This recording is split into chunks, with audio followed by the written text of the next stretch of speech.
Hello, good evening आप सभी को। कैसे हो आप सब लोग? कैसा रहा आप लोगों का पेपर, ये बताना है कि आप लोगों का रीट का जो भी पेपर हुआ था वो कैसा रहा। और आप लोगों को सब्जेक्ट भी बताना है ताकि मेरे को भी आइडिया लगे कि किस सब्जेक्ट के आप लोग स्टूडेंट हो, है ना। क्योंकि कुल लगभग 7 पेपर हुए हैं आपके। तो मुझे आइडिया नहीं रहता कि कौन से बच्चा किस स्ट्रीम का या फिर कौन से सब्जेक्ट का उसने पेपर दिया है। यदि पेपर अच्छा हुआ है तो बहुत अच्छी बात है, पेपर अच्छा नहीं भी हुआ है तो भी कोई परेशानी वाली बात नहीं है। आगे जो आ रही है वैकेंसी उसकी आपको अच्छे से तैयारी करनी है। इससे सीखना है इस वैकेंसी से कि आप लोगों ने अपनी तैयारी मतलब ऐसे देखना है खुद को कि आज से 6 महीने में आपने तैयारी कैसे की। किस प्रकार की आपने गलतियां की, कौन सी बुक को आपने ज़्यादा पढ़ा या फिर कौन सी बुक को आपने कम पढ़ा। किस तरह के सवाल आए ना, पूरा एनालिसिस करना है खुद पे। कुल घंटा 2 घंटा बैठ के टेबल पे अकेले में क्या क्या गलतियां की और क्या उनमें सुधार कर सके। जो आईसीटी का पेपर था वो सोल्व कर रहे हैं। मैंने कोशिश की है कि पूरे के पूरे सवाल लिए हैं। एक आधा पेपर मिसिंग भी हो गए तो आप लोगों को टेलीग्राम पे भेज देना, वो मैं खोल दूंगा टेलीग्राम। चलो देखो, ये सवाल आया था आपके पास एक local area network private network है तथा 1 किलोमीटर तक की परिधि में विस्तृत है। ये बिल्कुल सही है। लोकल एरिया नेटवर्क की स्पीड दे रखी है इसने 7 Mbps से 70 Mbps, जो कि गलत है ना। 10 Mbps से कितना होता है, 1000 Mbps तक की स्पीड होती है। तो ए सही है और आर गलत है। ये इसका आंसर हो गया। अगला सवाल देखो, देखिए सामान्य पब्लिक लाइसेंस कौन से मुक्त उपयोग सॉफ्टवेयर लाइसेंस से अलग है। देखो, जनरल पब्लिक लाइसेंस, ये वाला टॉपिक अपन ने बताया था ना कि जनरल पब्लिक लाइसेंस कौन से होते हैं, different from freeware software. Freeware software वो होते हैं जिनमें लाइसेंस की जरूरत नहीं होती है। अब देखो इनमें रैनसमवेयर, रैनसमवेयर एक तरह का क्या है, मेलवेयर है। इसका इससे कोई संबंध नहीं है ना। दूसरा उल्लंघन, इससे कभी इससे कोई संबंध नहीं है। फिर एक ऑप्शन है स्काइप और एक है आपके पास अडोब रीडर। ये दोनों इसके सही हो जाएंगे। कहाँ पे है ए और बी, ए और बी है ना। डी ऑप्शन इसका सही हो जाएगा। अगला सवाल देखो, देखिए दो सूची दे रखी है ना। पहली सूची को आपको दूसरी सूची से मिलाना है। अब देखो, ये अपन ने बात ही किया था ना, इसे क्या बोलते हैं, केड बोलते हैं। कंप्यूटर एडेड डिजाइन को क्या बोलते हैं, केड बोलते हैं ना। तो ये हो गया ऑटो केड। देखो यहाँ पे ऑटो केड। पहले का ए ऑप्शन किस में मिल रहा है, पहले का ए ऑप्शन ये ऑप्शन डी हो गया। उसके बाद में देखो, इंग्लिश में देखो ज्यादा अच्छे से समझ। ये है जीपीएस, ग्लोबल पोजिशनिंग सिस्टम। इसका संबंध है सैटेलाइट बेस्ड नेविगेशन सिस्टम से। फिर है आपके ज्योग्राफिक इंफॉर्मेशन सिस्टम, जिसका संबंध है ज्योग्राफिकली रेफरेंस्ड इंफॉर्मेशन से। और प्रोसेस मैनेजमेंट सिस्टम, ये टेली है। टेली के बहुत सारे कोर्स होते हैं ना, आप लोगों ने देखा होगा आजकल छोटे से रो में भी ये कोर्स करवाते हैं। तो इसका ऑप्शन हो गया डी। अगला देखो, देखिए रियल टाइम ऑपरेटिंग सिस्टम सुनिश्चित करते हैं कि प्रयुक्त समय नियत होगा ना। Real time operating system ensure that the response time is fixed. ये बिल्कुल सही कथन है। उसके बाद में देखो, रियल टाइम ऑपरेटिंग सिस्टम उन एप्लीकेशन के लिए बने होते हैं जिन्हें डेटा तेजी से प्रसंस्करण संशोधित करने की जरूरत होती है। ये जरूरी नहीं है कि रियल टाइम ऑपरेटिंग सिस्टम सिर्फ उन्हीं के लिए होता है ना। ये सिर्फ उसका एक कारण नहीं है रियल टाइम ऑपरेटिंग सिस्टम का कि अपन को बहुत ज्यादा तेजी चाहिए ना। इसमें टाइमलाइन होती है ना, एक फिक्स टाइमलाइन के अंदर ये रियल टाइम ऑपरेटिंग सिस्टम काम करता है ना। ए सही है और आर सही नहीं है। ये देखो, एक सवाल है आपकी परीक्षा में कि स्वस्थ आंखों के दृष्टिकोण से कंप्यूटर के सामने बैठते समय आपकी दूरी क्या होनी चाहिए ना। तो 19 से 24 इंच, ये ऑप्शन सही होगा इसका। उसके बाद में देखो, ये आसान सा सवाल है ना। आपको दो सूची दे रखी है और उसको मिलाना है ना। देखो, सबसे पहले देखो आप केबी को, है ना। केबी किसके बराबर होता है, 1024 बाइट के। सी हो गया 2 में, सी 2 किस में है, यहाँ पे भी है यहाँ पे भी है। तो ये दोनों ऑप्शन तो गलत हो गए। उसके बाद में देखो, केबी के बाद में क्या आता है, एमबी आता है। एमबी किसके बराबर होता है, 1024 केबी के ना।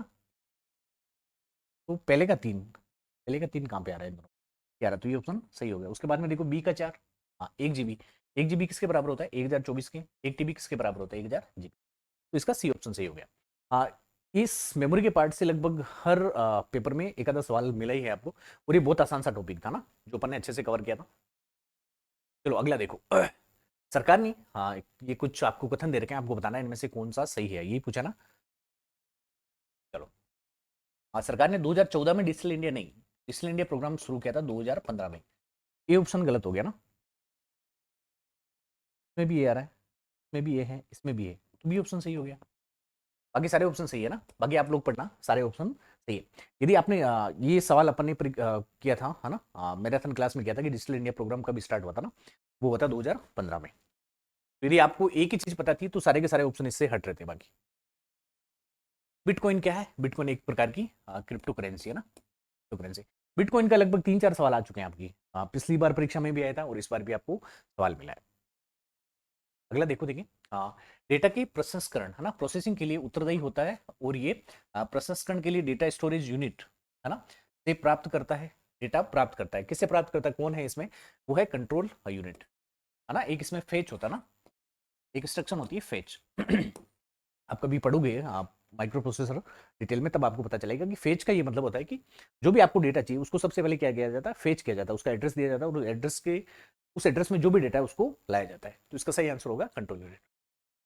बहुत सारे लोग एएलयू भी हैं। एएलयू का काम है कि अर्थमेटिक एंड लॉजिक यूनिट का काम है ना, कि जो भी अर्थमेटिक ऑपरेशन रहते हैं वो काम होता है, और इसको जो भी डेटा चाहिए वो रजिस्टर से लेता है ना कि मेन मेमोरी से लेता है। अगला देखो, देखिए, ट्रोजन हॉर्स एक मेलवेयर है, तो ये तो ऑप्शन सही है आपका। ट्रोजन हॉर्स एक स्व पट्टी करती है ना, सेल्फ रेप्लिकेटर बोलते हैं ना, करने वाला मेलवेयर है, ये बिल्कुल गलत है। सेल्फ रेप्लिकेटर कौन करता है, ये वॉर्म्स करता है, बताया था ना आपको, ये वॉर्म्स करता है। तो ए सही हो गया और आर गलत है। देखो इनमें कौन सा है, ए सही है लेकिन आर सही नहीं है। उसके बाद में देखो, यदि पासवर्ड निम्नलिखित से मिलकर बने हो तो उन्हें हैक करना कठिन होता है। आप लोग ने देखा होगा, जैसे आपके जीमेल के पासवर्ड है या फिर फेसबुक या इंस्टाग्राम के पासवर्ड है, तो वो आपको पहले से सजेस्ट करता है कि उसमें कुछ छोटे अक्षर होने चाहिए, बड़े अक्षर भी होने चाहिए, और विशेष सिंबल भी होने चाहिए। तो ए, बी और सी हो गया ना। मान लो डी ऑप्शन होता कि यहाँ पे न्यूमेरिक वैल्यू भी होनी चाहिए, जैसे संख्या भी होनी चाहिए, तो उसमें डी भी आ जाता। अगला सवाल देखो, देखिए, हाँ, ये सवाल अपन ने एज इट इज कराया था। फर्स्ट जनरेशन कंप्यूटर है ना, किस पे, जो वैक्यूम ट्यूब के बने हैं ना। तो ए का चार, ए का चार किस किस में, एक ही ऑप्शन में। चलो वापस अगला देख लो, सेकंड जनरेशन में किसका यूज किया था अपन ने, ट्रांजिस्टर का यूज किया था। उसके बाद में देखो, हाँ, थर्ड जनरेशन में इंटीग्रेटेड सर्किट का यूज किया था, और फोर्थ जनरेशन में वीएलएसआई का, और फिफ्थ जनरेशन में किसका यूज किया था अपन ने, एआई या फिर यूएलएसआई। अगला सवाल देखो, ठीक है, हाँ, 5G द्वारा, हाँ, दो कथन दे रखे ना, कनेक्टेड वाहन और इंटरनेट ऑफ थिंग्स जैसी भविष्य युक्ति को सपोर्ट किया जाना अप्रत्याशित है। ये बिल्कुल 5G में ऐसा होता ही है ना। इंटरनेट ऑफ थिंग्स या फिर जितने भी व्हीकल्स वगैरह हैं उनको अपन कनेक्ट कर पाते हैं इंटरनेट से, ये बिल्कुल सही कथन है। 5G से एमबीपीएस में डेटा ट्रांसफर क्या देखा है, 5G is expected to allow the data transfer in MBPS which is much faster than 4G। ये बोल रहा है कि 4G से फास्ट है, ये बिल्कुल सही बात है, 4G से फास्ट होता है। लेकिन ये साथ में ये चीज बोल रहा है कि उसकी जो स्पीड रहेगी वो एमबीपीएस में रहेगी, नहीं, एमबीपीएस में नहीं रहती, उसकी स्पीड रहती है जीबीपीएस में, है ना, स्पीड रहेगी जीबीपीएस में। तो मेरे हिसाब से इसका आर गलत होना चाहिए, और ए, ये सी ऑप्शन होना चाहिए ना। हाँ, तो आप उसको बोल भी सकते हो, जैसे उसकी स्पीड जो रहती है कि 1000 ऑफ एमबीपीएस रहती है, तब ये सही हो जाएगा। यदि आप मानते हो कि उसकी स्पीड जीबीपीएस में है, तो यहाँ आंसर गलत हो जाएगा। देखो इसमें दो चीजें हैं, पहली चीज ये 4G से तो फास्ट है, ये सबको पता है कि 5G है वो 4G से फास्ट होगा, जैसे 6G आएगा 7G आएगा वो 5G से फास्ट होगा, है ना। और जो इसकी स्पीड है, वो एमबीपीएस में नहीं है, जीबीपीएस में होगी, जीबी। देखो नेटवर्किंग में इथरनेट केबलों के लिए, हाँ, इसका प्रयुक्त होता है RJ45, इसका प्रयुक्त होता है RJ45।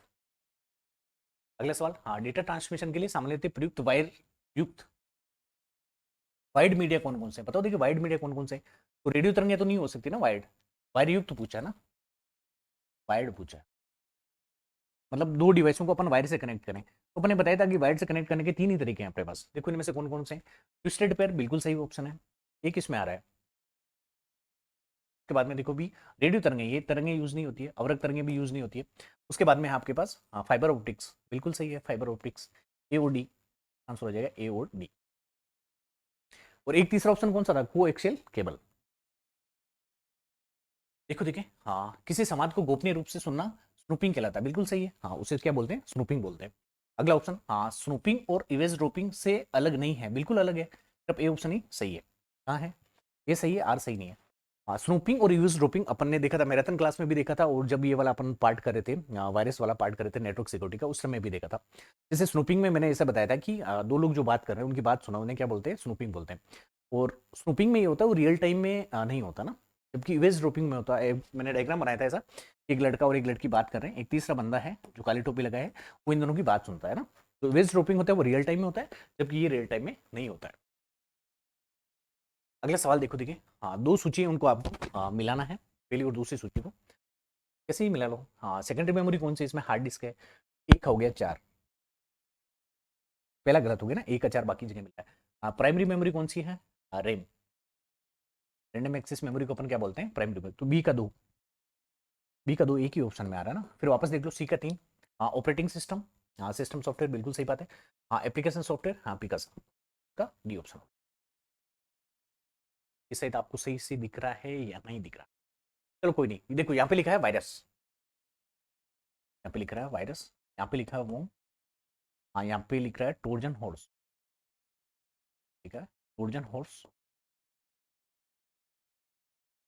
देखो वायरस कौन सा है इसमें, वायरस है इसमें पेलिंगा, तो ए का एक होना चाहिए, इसी से मिल गया। वोम क्या है आपके पास, कोड रेड, कोड रेड मैंने बताया था आपको, वोम्स के कुछ एग्जाम्पल बताए थे जिसमें कोड रेड था, है ना।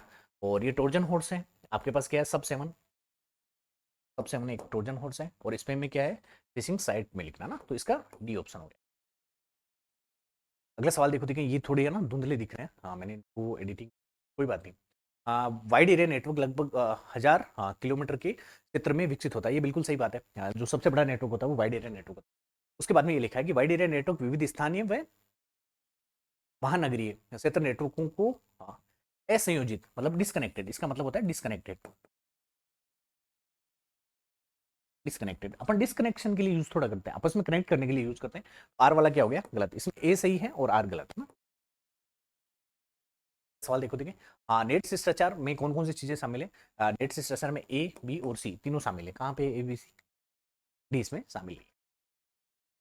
अगला देखो, फिशिंग गैर कानूनी गतिविधि है जहां प्रमाणिक दिखने वाली मिथ्या वेबसाइट कंप्यूटर के प्रायोजकों को प्रस्तुत होती है और संवेदनशील सूचना ली की जा सकती है, बिल्कुल सही बात है। सर्वाधिक प्रचलित फिशिंग में ईमेल स्पूफिंग है, बिल्कुल सही बात है, ए और आर दोनों सही है, और आर इसकी सही बात है। स्पूफिंग का मतलब समझो ना कि आपको गलत वेबसाइट मिलेगी ना, वो आपको लगेगी कि सही वेबसाइट है और फिर आपसे धोखाधड़ी होगी। ये देखो 1024 टीबी किसके बराबर है, 1024 टीबी किसके बराबर है, ये गीगा के बराबर है ना, बताए थे ना। 1 किलो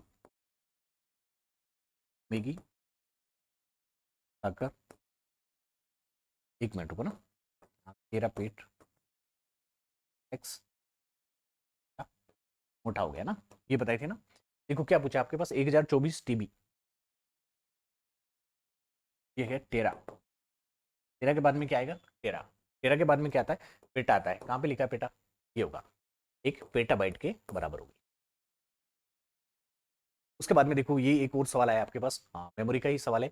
एक निबल में 4 बिट्स होते हैं, एक निबल में 4 बिट्स, ए का एक 3 ऑप्शन में मिल रहे हैं, ठीक है तो ये गलत हो गया। उसके बाद में देखो 1 किलोबाइट, 1 किलोबाइट में कितने होंगे, 1024, ये देखो ये अच्छा सवाल है ना। देखो 8 बिट के बराबर क्या होता है, बाइट होता है, 1 बाइट है ना,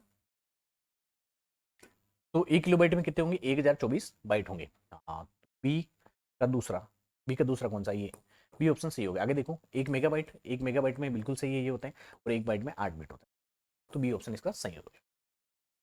निम्नलिखित में से कौन से कंप्यूटर पर खतरे हैं, बताओ, देखिए कौन कौन से कंप्यूटर पर खतरे हैं। एंटीवायरस तो कभी कंप्यूटर पे खतरा होता ही नहीं है ना, ये तो कंप्यूटर के लिए मतलब सुरक्षित करने के लिए अपन लगाते हैं, तो चौथा ऑप्शन नहीं होगा।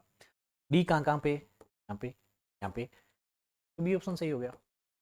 सॉफ्टवेयर पराइजी चोरी, ऑनलाइन प्रिडेक्टर और ट्रोजन हॉर्स, ये सारे के सारे कंप्यूटर के खतरे।